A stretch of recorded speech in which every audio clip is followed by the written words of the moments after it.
నమస్తే, welcome to legend TV. This is Banu. ఏదైతే ప్రవీణ్ పగడాల గారి ఇష్యూ అయితే పెద్ద హాట్ టాపిక్ గా మరి దీనికి సంబంధించి క్రిస్టియన్ వర్గాల్లో కావచ్చు, ఇటు హిందూ సంబంధించిన వర్గాల్లో కావచ్చు ఒక రకమైన వాదోపవాదాలు అయితే జరుగుతూ ఉన్నాయి. దీనికి సంబంధించి పోలీసులు ఏమో దీన్ని యాక్సిడెంట్ గా రూపొందించే ప్రయత్నం చేస్తా ఉన్నారని చెప్పేసి క్రిస్టియనిటీ వర్గాలు చెప్తా ఉన్నాయి. లేదు ఇతన్ని హత్య చేశారు, ఏదో కామెంట్ చేశారని చెప్పేసి ఎప్పటి నుంచో ఫాలో అవుతూ హత్య చేశారని చెప్పేసి క్రిస్టియన్ సంబంధించిన పాస్టర్స్ చెప్తా ఉన్నారు. దీనికి సంబంధించి పూర్తి విషయాలు మాట్లాడుకునే ప్రయత్నం చేద్దాం. మనతో పాటు రాజమండ్రి పాస్టర్ అభినవ్ దర్శన్ గారు ఉన్నారు, మాట్లాడే ప్రయత్నం చేద్దాం. అన్న నమస్తే అన్న.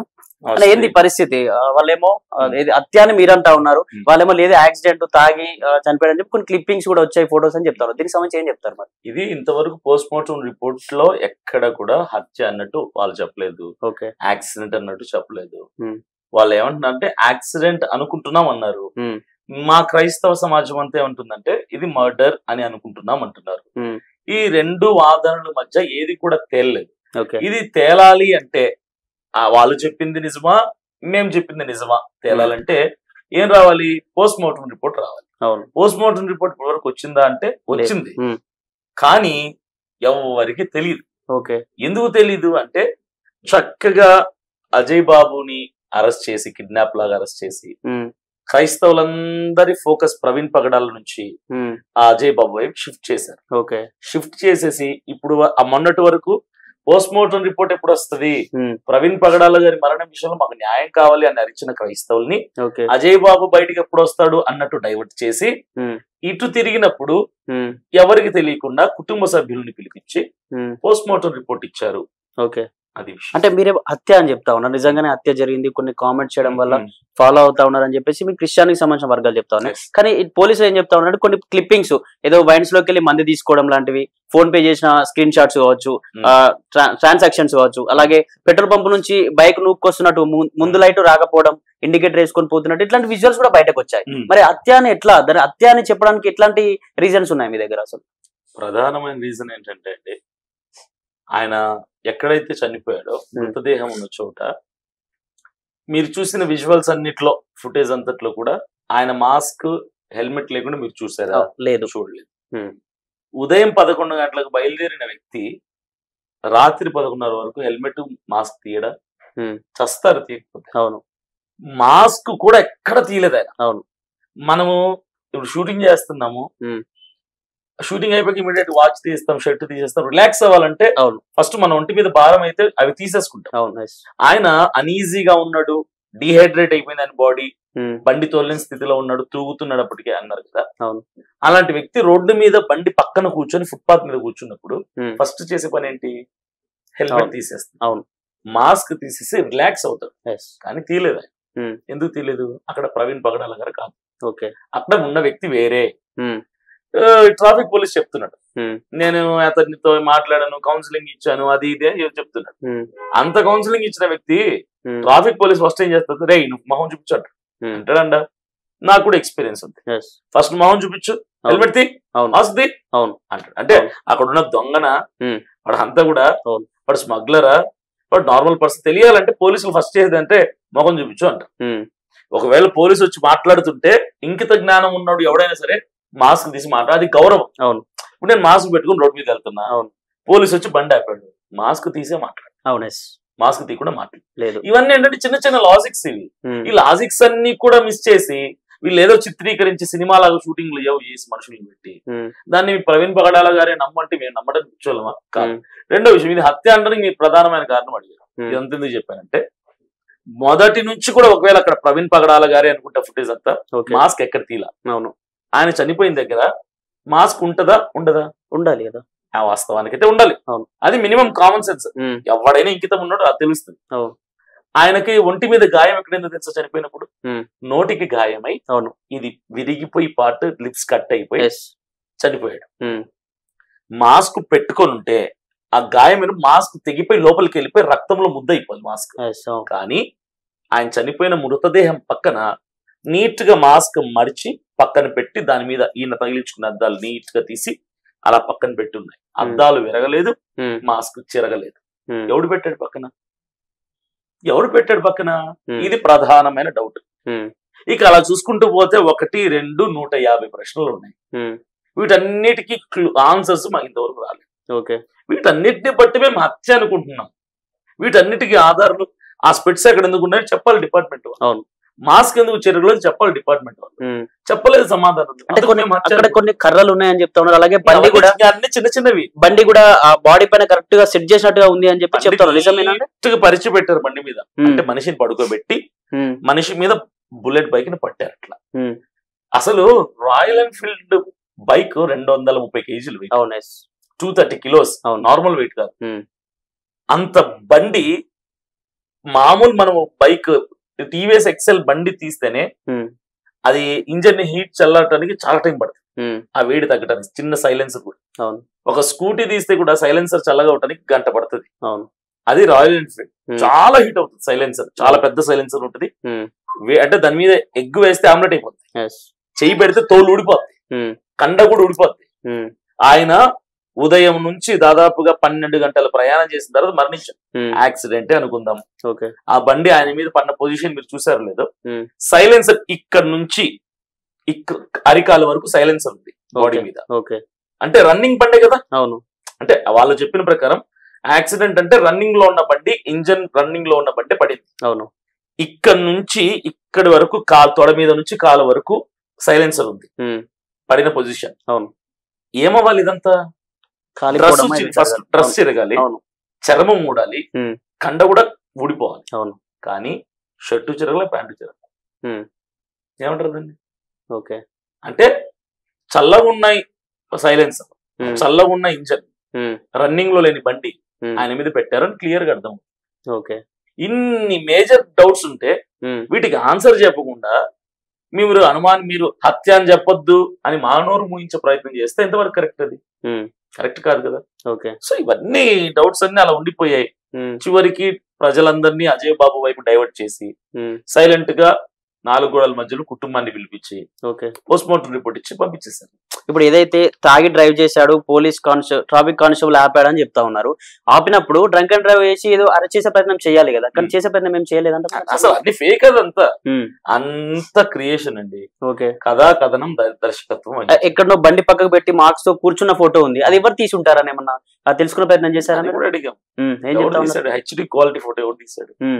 సో తీసినోడు 3 గంటల సేపు అక్కడే పడుకున్నాడట, కూర్చున్న దగ్గర లోపల పార్క్ లో పడుకున్నాడు. ఓకే. హెల్మెట్ తీయలేదా? అవును. మాస్క్ తీయలేదా?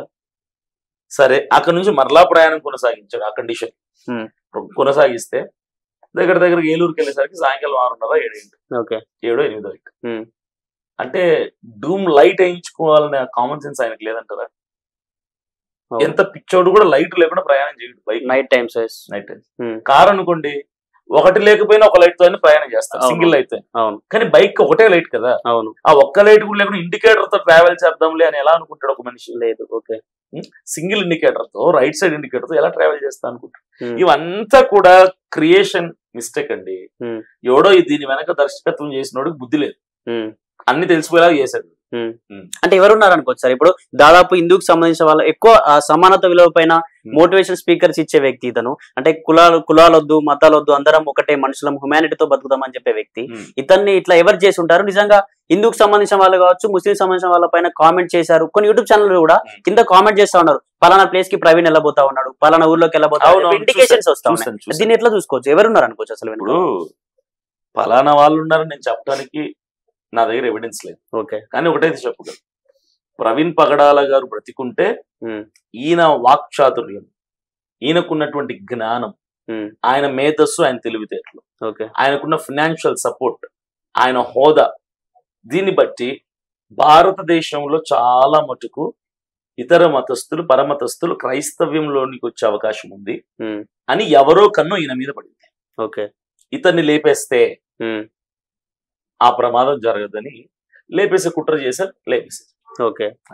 ఓకే. దీనికి సంబంధించి అలాగే ఏదైతే ప్రవీణ్ పగడాల గారి వైఫ్ కూడా ప్రెస్ మీట్ కూడా పెట్టింది దీనికి సంబంధించి. అంటే ఏమి కూడా చెప్పట్లేదు, అంతా దేవుడే చూసుకుంటా. ఎందుకు ఎవరున్నారో చెప్పేస్తే కొంచెం ఏదైనా పోలీసులకు ఎంక్వైరీ విషయంలో సహాయపడే అవకాశం ఉంటది కదా. ఫ్యామిలీకి థ్రెట్ ఉంది. ఓకే. అది వాళ్ళు ఓపెన్ గా చెప్పారు. ఫ్యామిలీ మెంబర్స్ కి కూడా వార్నింగ్ ఉంది, థ్రెట్ ఉంది. కాబట్టి ఒక మనిషిని పోగొట్టుకున్న మనం ఇంకొక మనిషిని ఎందుకు పోగొట్టుకోవాలి కుటుంబంలో అన్న భయాందోళనతో అదొకటి. రెండవది ఏంటంటే యేసు ప్రభు చెప్పినటువంటి సిద్ధాంతం ఏంటి, ఆయన నినాదం ఏంటి?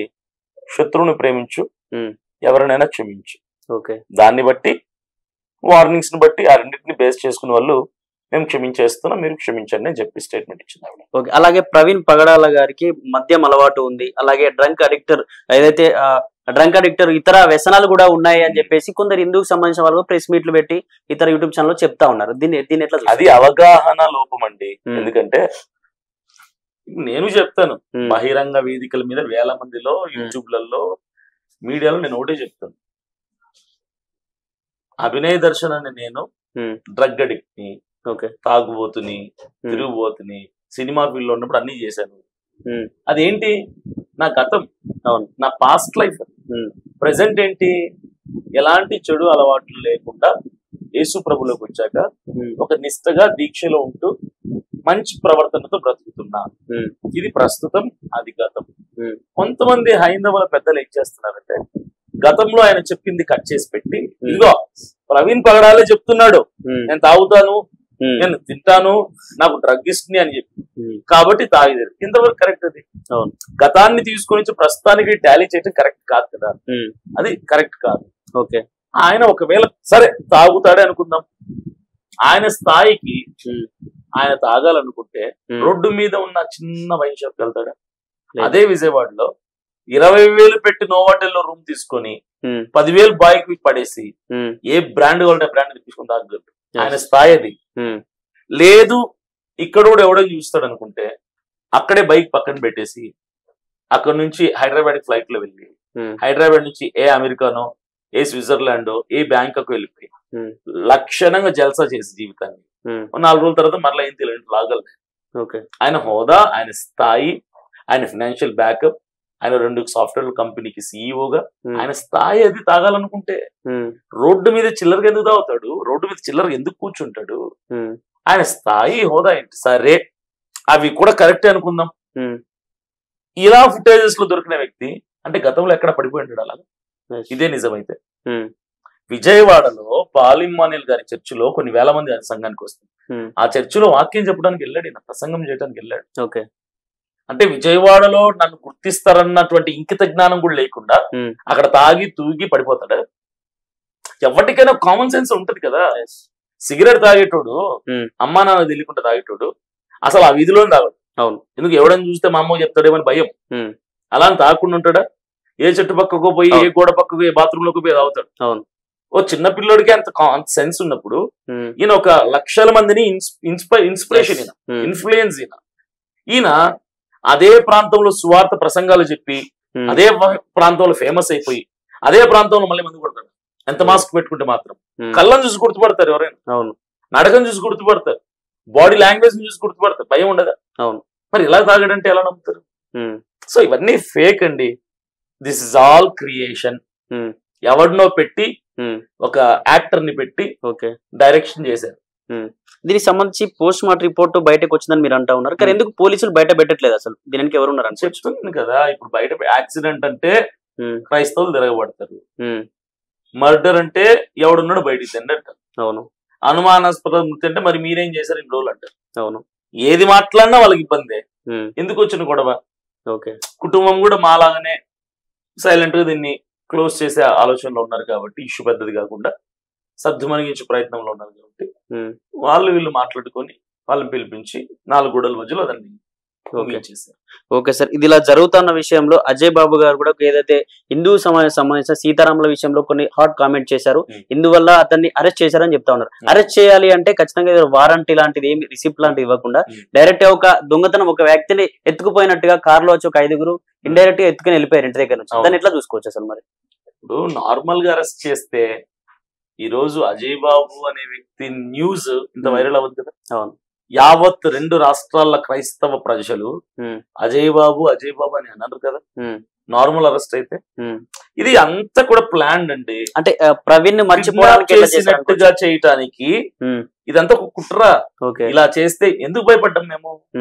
అసలు వచ్చింది పోలీసులా, దొంగల? అవును, తీసుకెళ్ళింది పోలీస్ స్టేషన్ కా, చంపడానికా? అవును. ప్రవీణ్ పగడాల గారిని చంపిన వాళ్ళే వచ్చారా? ఇంకొక సేవకుడిని పోగొట్టుకుంటామా? ఫస్ట్ మాలో భయం క్రియేట్ చేశారు. అవును, ఒక్కసారిగా ప్రవీణ్ పగడాల గారిని మర్చిపోవటానికి ఆ ప్లేస్ లో ఈయన తీసుకొచ్చి పెట్టారు.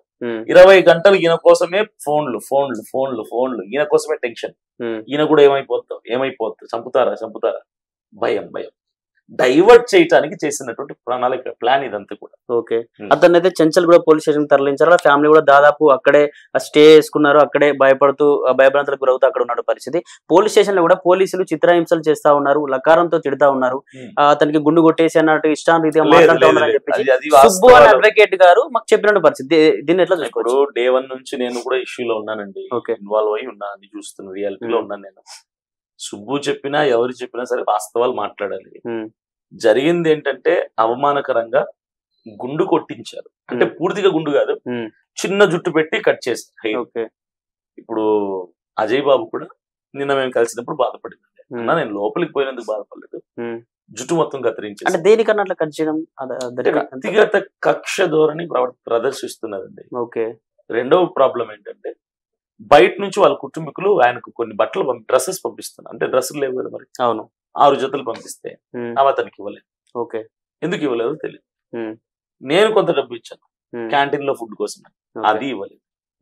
బయట నుంచి ఏది పోనివ్వటం లేదు. అంటే పోలీస్ వ్యవస్థ కూడా వాళ్ళకి సపోర్ట్ చేస్తుంది అనుకోవచ్చు, ఎవరైతే కిడ్నాపర్స్ ఉన్నారో వాళ్ళకి. పోలీసు వాళ్ళు చేస్తున్నారు, వాళ్ళే చేస్తున్నారు. అంత వ్యక్తిగత కక్షపూరితమైన ధోరణిలో ప్రవర్తిస్తున్నారు, అంతే తప్ప ఇంకా లకారాలు తిట్టడం మకారాలు తిట్టడము, తర్వాత ఆయన ఏదో చిత్రహింసలు పెట్టడం అన్ని కూడా వట్టివి, కొట్టి పారేల్సినట్టు వాస్తవాలు. ఓకే, దీనికి సంబంధించి అయితే వాళ్ళ ఫ్యామిలీ మెంబర్స్ కలిసే ప్రయత్నం చేశారు. అజయ్ బాబు వాళ్ళ ఫ్యామిలీ కలిసి వాళ్ళు ఏం చెప్తా ఉన్నారు? కలిసాను, ధైర్యంగా ఉన్నారు అందరూ, అన్ని ప్రయత్నాలు చేస్తున్నారు. ఫ్యామిలీ మెంబర్స్ కూడా చాలా కష్టపడుతున్నారు పాపము, చాలా అడ్వకేట్స్ ని పెట్టారు, బెయిల్ పిటిషన్ వేస్తున్నారు. ఏదేమైనా అజయ్ బాబుని త్వరలో బయటికి తెచ్చుకునే ప్రయత్నం చేస్తున్నారు వాళ్ళు, మేమందరం కలిసి ప్రయత్నం చేస్తున్నాం. ఓకే, దీనికి సంబంధించి అయితే నిన్న బెయిల్ వచ్చిందని చెప్పారు నిన్న సాయంత్రం, మళ్ళీ ఇప్పటికే బెయిల్ క్యాన్సిల్ అయిపోయింది. 5 పోలీస్ స్టేషన్ లో కేసు అయిందని చెప్తాను. 5 పోలీస్ స్టేషన్ లో దేనిపైన ఎందుకు కేసు వేయాలి? ఇలాంటివే మతపరమైనటువంటి విద్వేషాలతో కూడినటువంటి భావన కలిగిన వాళ్ళు, మా మతాన్ని తిట్టాడని, మా దేవుణ్ణి ఇలా అన్నాడని, అలా అన్నాడు, కించపరిచాడు, రకరకాలుగా ఆయన మీద 5 స్థలాల్లో 5 పోలీస్ స్టేషన్ల నుంచి కేసు వేస్తారు. వాటన్నింటి ఇప్పుడు బయటికి తీస్తున్నారు, వాటన్నిటి నుంచి ఆయన బయటికి తెచ్చే ప్రయత్నం అయితే మేము చేస్తున్నాం. ఓకే, మరి బెయిల్ క్యాన్సిల్ అయిందా అవన్నీ తెలియని విషయాలు మాట్లాడడం అనవసరం కదా. ఎవరైనా అడ్వకేట్ గారే చెప్తా ఉన్నారు కదా, తరపు వాదించే అడ్వకేట్ కి ఈ విషయంలో 1 రోజు ట్రావెల్ చేశాడు ఆయన. ఓకే, ఇప్పుడు ఆయన చేతుల్లో లేదు, వేరే అడ్వకేట్ డీల్ చేస్తున్నారు. ఓకే, సో ఆయనకి వాస్తవాలు తెలియదు కాబట్టి ఆయన అవగాహన లోపం మనం పురుషుడు. ఓకే, చివరిగా ఏం చెప్పాలనుకుంటే పాస్టర్ ప్రవీణ్ సంబంధించింది కావచ్చు, అజయ్ బాబు సంబంధించింది కావచ్చు, అసలు ఏం జరగబోతుంది? నిజంగానే పాస్టర్ ప్రవీణ్ లాగానే ఏమైనా చేయబోతా ఉన్నారా మరి అజయ్ బాబు అని చెప్పేసి కూడా క్రిస్టియన్స్ లోని ప్రజలు కూడా భయపడతా ఉన్నారు. ఏం దీనికి సంబంధించి సమస్య లేదండి. మరొక పాస్టర్ ని, మరొక క్రైస్తవుని ప్రవీణ్ పగడాల గారి యొక్క స్థానంలో పెట్టదలుచుకుంది. అంటే ఆ మరణం స్థానం, ఆయన స్థానం చాలా గొప్పది. ఆ స్థానంలో పెడతాం తప్ప ఆ దుర్ఘటన స్థానంలో ఇంకొక సేవకుని మేము చూడదలుచుకోలేదు.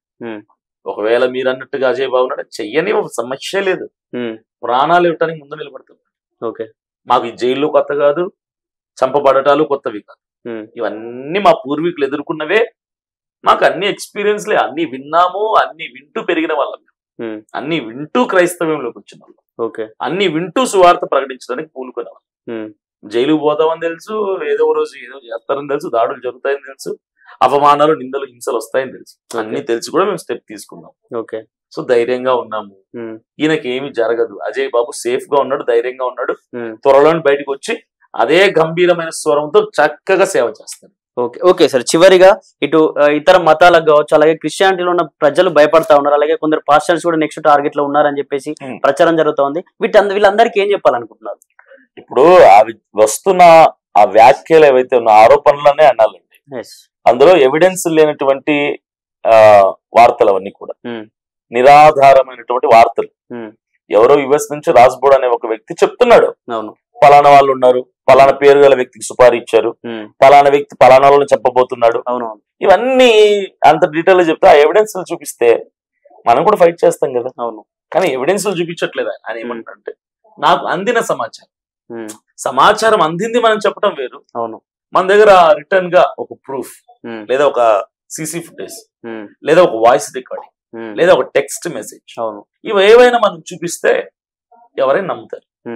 ఇలాంటివన్నీ వ్యాఖ్యలు చేయడం వల్ల క్రైస్తవ్యంలో కొంచెం ఆందోళన. అవును, అమ్మ మమ్మల్ని చంపేస్తారేమో సార్, అది చంపేస్తే చంపేని.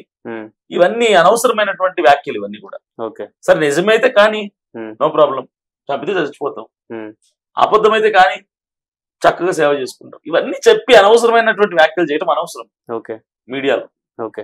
చివరిగా నేను ఒకటే చెప్తున్నానండి, అసలు ఇలాంటి దుర్ఘటనలు జరగటానికి మొట్టమొదటి కారణం ఏంటంటే ఒకరి మతాన్ని మరొకరు దూషించటం, పరమతం జోలికి వెళ్ళటం, ఇతర మతస్థుల దేవుళ్ళని, గ్రంథాలని, వారి వ్యక్తిగత నమ్మకాన్ని, విశ్వాసాన్ని కించపరుస్తూ మాట్లాడటం. ప్రధాన కారణం ఇదే, విత్తనం అదే. ఈ రోజు ఆ వేర్లతో సహా దాన్ని పెకలించగలిగితే రానున్న రోజుల్లో ఇలాంటి దుర్ఘటనలు జరగకుండా ఉంటాయి. ఈ రోజు క్రైస్తవుడికి ఇల్లు దొరకటం లేదు అద్దెకి, రెంట్కి ఇల్లు దొరకటం లేదు. క్రైస్తవుడు అంటే ఇంట్లో ఇల్లు ఇవ్వటం లేదు హిందూస్. ఎందుకంటే మీరు మా దేవుళ్ళని తిడతారు, మేము ఇవ్వం. తిట్టింది దేవుడు, తిట్టింది వేరే వాళ్ళు. ఈ క్రైస్తవులకి ఏమి పైన మార్పు పడుతుంది. ఎఫర్ట్ ఏమో ఒకరు పెడుతున్నారు, అంటే వాళ్ళ నాలెడ్జ్ పెడుతున్నారు, ఎఫెక్ట్ ఏమో యావత్ క్రైస్తవుల మీద పడుతుంది. అందులో నేను కూడా ఒక బాధితుడిని. నాకు అద్దె ఇల్లే, రెంటెడ్ హౌస్ లో ఉంటుంది. 100 ఇల్లులు తిరిగితే ఒక ఇల్లు దొరుకుతుంది నాకు. ఏమంటే క్రిస్టియన్. ఇవి పోవాలంటే ఈ హైందవులకి క్రైస్తవుల మధ్య స్నేహపూరితమైనటువంటి వాతావరణం కల్పించాలంటే డిబేట్లకు వెళ్ళకూడదు, ఒకరినొకరు దూషించుకోకూడదు, ఏ మతాన్ని ఏ మతం మాట్లాడకూడదు. నువ్వు అలాని గౌరవించాల్సిన పని లేదు, దూషించాల్సిన పని లేదు. నీ బైబిల్ నువ్వు ప్రకటించుకో, నీ దేవుణ్ణి నువ్వు ప్రకటించుకో, నీ సిద్ధాంతాలను పరంగా నువ్వు వెళ్ళు. నేను సేవకుడిని, నేను పాస్టర్ని, కొన్ని వందల సువార్త సభలకు వెళ్తాను. నా యేసయ్యని, నా బైబిల్ని, నా సిద్ధాంతాలని నావి నేను చెప్పుకుంటాను తప్ప బల్లబుద్ధి చెప్తాను, గంతులేసి చెప్తాను. ఇతరుల మతాల జోలికి నేను వెళ్ళను. అది నా యొక్క ఎథిక్స్. నాకు కొన్ని పరిధి ఉంటుంది, ఆ పరిధి దాటి నేను వెళ్ళను.